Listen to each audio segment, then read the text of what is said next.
So what exactly is a public sphere in the digital world? And are virtual worlds like the Metaverse a component of it? Today we have Sunimal Mendis, an assistant professor with TILT at Tilburg University, explaining us this question. I'm Sangh Rakshitha, her interviewer. I'm also a PhD candidate at Tilburg Law School. So let's welcome Sunimal. Hello, Rakshitha. Pleasure to be here. It's a pleasure to have you. So let's start from the top, Sunni. What exactly is a digital public sphere? And why is everyone talking about it? So before we start talking about the digital public sphere, I think we need to talk about the public sphere. And the concept of the public sphere was developed in the 1960s by a German philosopher and sociologist called Jürgen Habermas. And Habermas described the public sphere as spaces where members of the public can come together to discuss, debate, and deliberate on issues of common interest. So, for example, contemporary politics, the state of the economy, culture, society, and so on and so forth. And according to him, the rational critical debate that takes place on this public sphere, which is autonomous from outside influence, for instance, influence by the state or by corporate entities. This plays a vital role in shaping free public opinion, which in turn can influence democratic decision making. So we can also use the term democratic discourse to describe public discourse taking place on the digital or the public sphere rather, because it is so important for advancing the democratic process. When you say public sphere, public spaces, do you mean places like a public park? Exactly. So publicly owned physical spaces such as public parks, town halls, town squares, these are all very important components of the public sphere. But it is important to note that sometimes, in certain instances, even privately owned physical spaces, such as a restaurant or a shopping mall, can be classified as components of the public sphere when they serve as public forums. So it's very interesting that our notion of the public sphere can be traced back to the coffee houses in 18th century Europe, which you would have heard about, where people of that time came together to engage in intellectual exchange. And they were vibrant hubs for public discourse. And they were all privately owned physical spaces. And the notion of the public sphere is also not limited to physical spaces. It also includes the media, for example, newspapers, radio, and TV, because these also offer the public spaces to engage in public discourse. So the notion of the public sphere encompasses any kind of communicative space that is open and accessible to the public and facilitates public discourse. Thank you. That's a very fascinating conceptualization.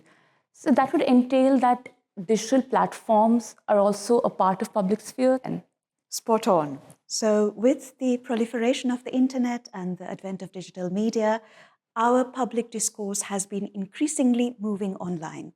Today, most of our contemporary public discourse actually takes place on digital platforms, particularly social media platforms like Facebook, X, and TikTok.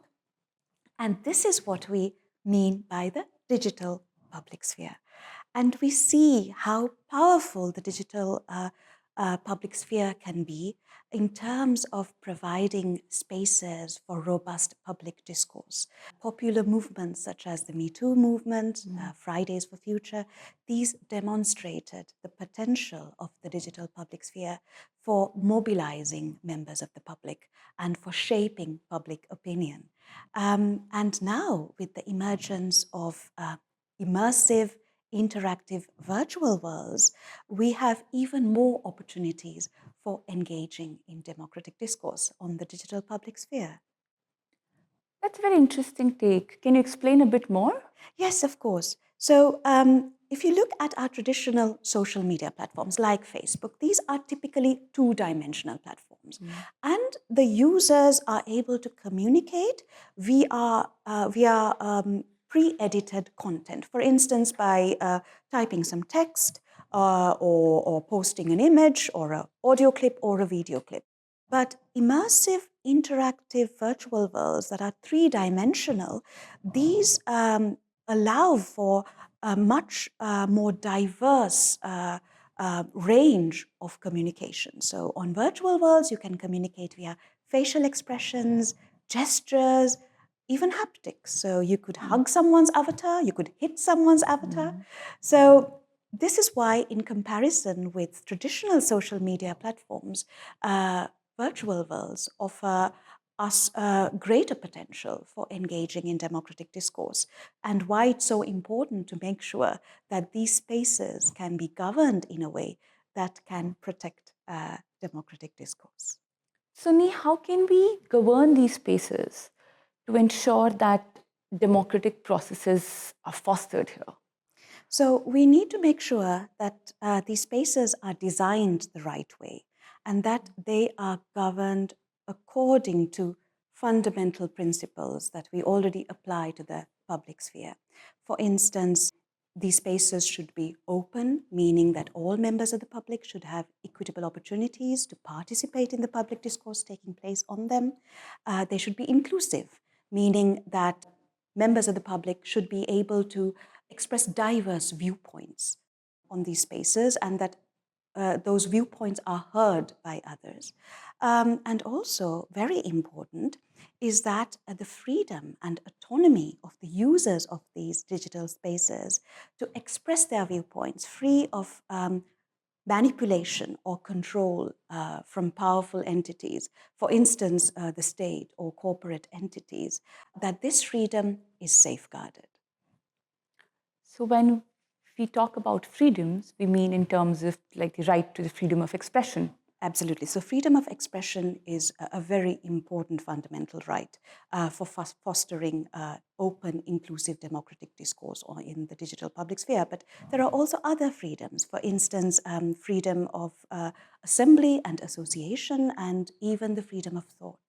And without openness, inclusivity, and protection for fundamental rights and freedoms, there is a real risk that the discourse taking place on these platforms will be manipulated by powerful entities in a way that subverts the democratic process. I think a very obvious question that comes to mind, and you must have thought about it as well, is that we already have laws to govern the public spaces. For example, citizens have the right to go and protest in the town square, or write and voice their opinion in newspapers and magazines. So, do these laws not apply to the digital public sphere, or do we need a different set of laws? Or if we do so, then why? So that's a really great question.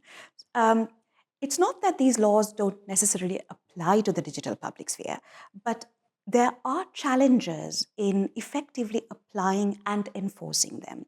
And the main reason for this is what we term the public-private divide. This means that although these digital spaces are open to the public and even fulfill a public function, they are still subject to the private ownership, typically of private corporate entities, mainly based in the US and to a lesser extent in China. And because they are private entities, they are not typically subject to legal obligations to safeguard and uphold the fundamental rights of the platform users.